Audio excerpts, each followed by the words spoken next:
Good morning, dear students. Welcome to the session 5 of chapter 1.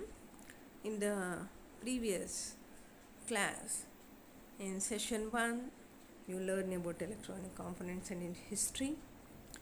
In session 2, you learn about analog and digital signals, as well as you learn the basic concept of current, voltage, frequency, DC, AC, resistor, capacitor, inductors, conductor.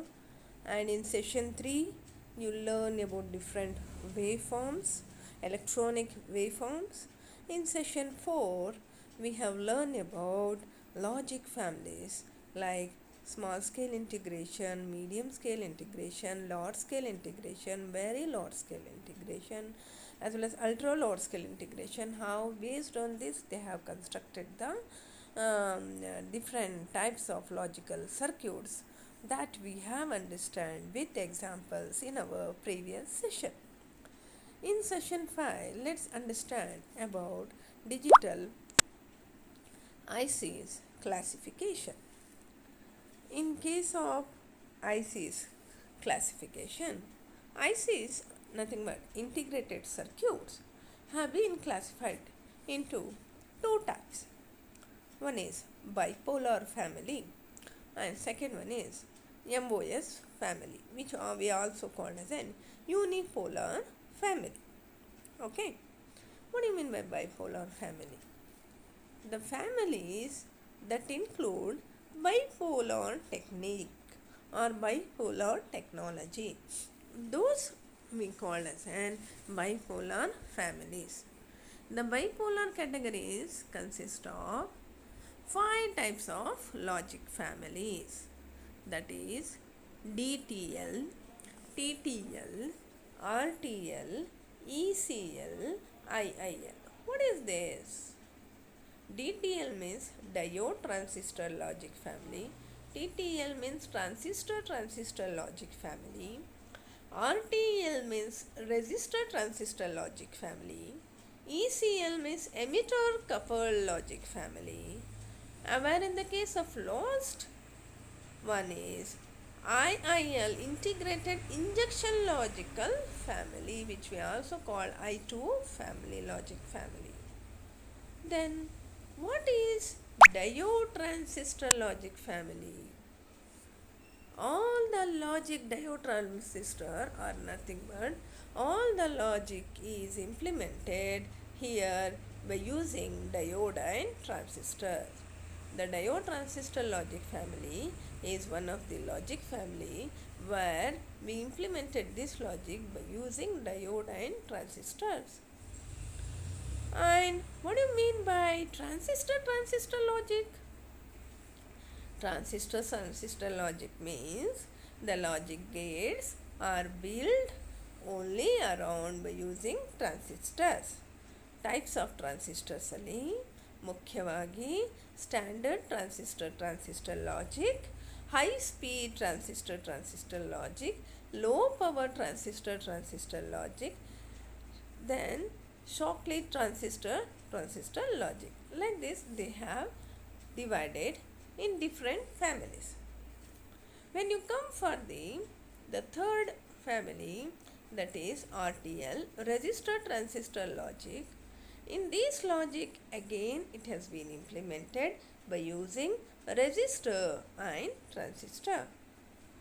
And where in the case of emitter coupled logic is a logic family in which the current is steered through bipolar transistor to computer logic function. Characteristics of this is emitter coupled logic is the transistor which always in the active region.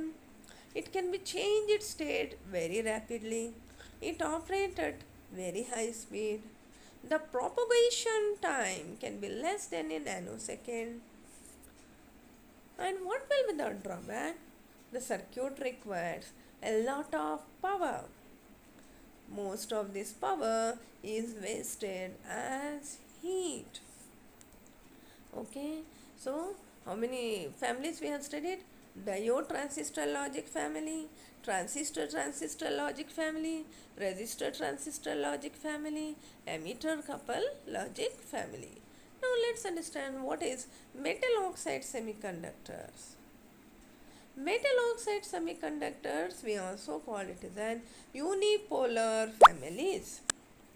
Unipolar families, which is totally depend upon the flow of current in one direction. Either it may flow in negative channel or in positive channel. There are three types of metal oxide semiconductor. One is PMOS, and second one is NMOS, and the third one is CMOS. What is this PMOS? P-channel metal oxide semiconductor, and the second one is N-channel metal oxide semiconductors, and the third one is CMOS, complementary metal oxide semiconductors. What is P-channel metal oxide semiconductor? It is a family of digital circuits based on P-channel enhancement mode metal oxide semiconductor field with effect of transistors. With effect of transistors. Then what do you mean by NMOS? NMOS transistors operate by creating an inversion layer in P transistor bodies. The inversion layer, called N channels, can conduct electrons between N-type source and drain terminals. Then what is complementary metal oxide semiconductor? Complementary metal oxide semiconductors are those which will be used complementary and symmetrical pairs of electronic devices.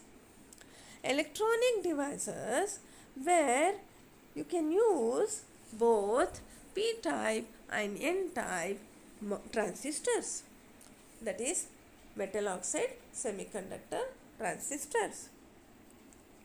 This field of transistors where both the P-type and N-type metal oxide will be used, we call as an CMOS, that is complementary metal oxide semiconductors.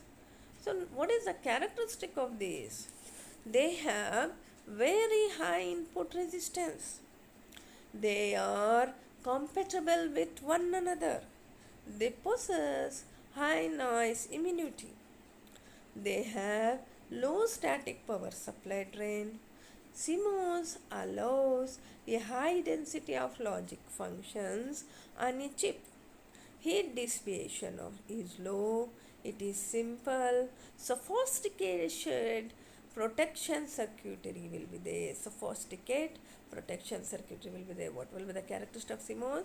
They have very high input resistance. They are compatible with one another. They possess high noise immunity. They have low static power supply drain.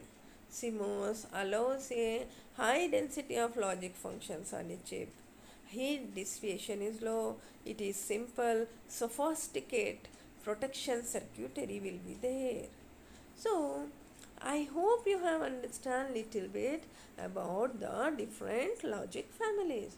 So, the logic families of ICs have been classified into two: bipolar family, MOS family. Bipolar, which will be divided into 5 types: diode, transistor logic, transistor logic, resistor transistor logic, emitter couple logic, integrated injection logic. So this is about the bipolar family. When you come for this bipolar diode transistor logic, it is implemented mainly by using diode and transistor. When you come for transistor logic, it is totally depend on transistor logic, and it has totally 4 division: standard, high speed, lower, and Shockley transistor logic. When you come for the third one, resistor transistor logic, where all the logic is implemented using resistor and transistor. When you come for the fourth, emitter couple logic, it is a logic family in which current is steered through bipolar transistor to compute logical function. When you come for the characteristics, ECL is that the transistors are always in the active region. It can be changed the state very rapidly. It operates at very high speed. The propagation time can be less than a nanosecond. Then what will be the drawback? The lot of circuit requires lot of power. Most power will be wasted according to heat. Then when you come for the metal oxide semiconductors, which we call as a unipolar family, the current will flow in one direction based on negative channel or positive channel. There are three types of metal oxide semiconductors: PMOS, NMOS, CMOS. PMOS, which we call as a P-channel metal oxide semiconductor. NMOS we call N-channel metal oxide semiconductor. Third we call CMOS metal, that is complementary metal oxide semiconductor. When you come for the PMOS, it is a family of digital circuits based on P-channel enhancement mode. When you come for the NMOS, it is totally N-channel type. But in case of CMOS, it consists of both CMOS, NMOS as well as PMOS, positive semiconductor gate and N negative semiconductor gate, which is totally depend on metal oxide semiconductors. Hope you have understand. Thank you. We meet in the next session.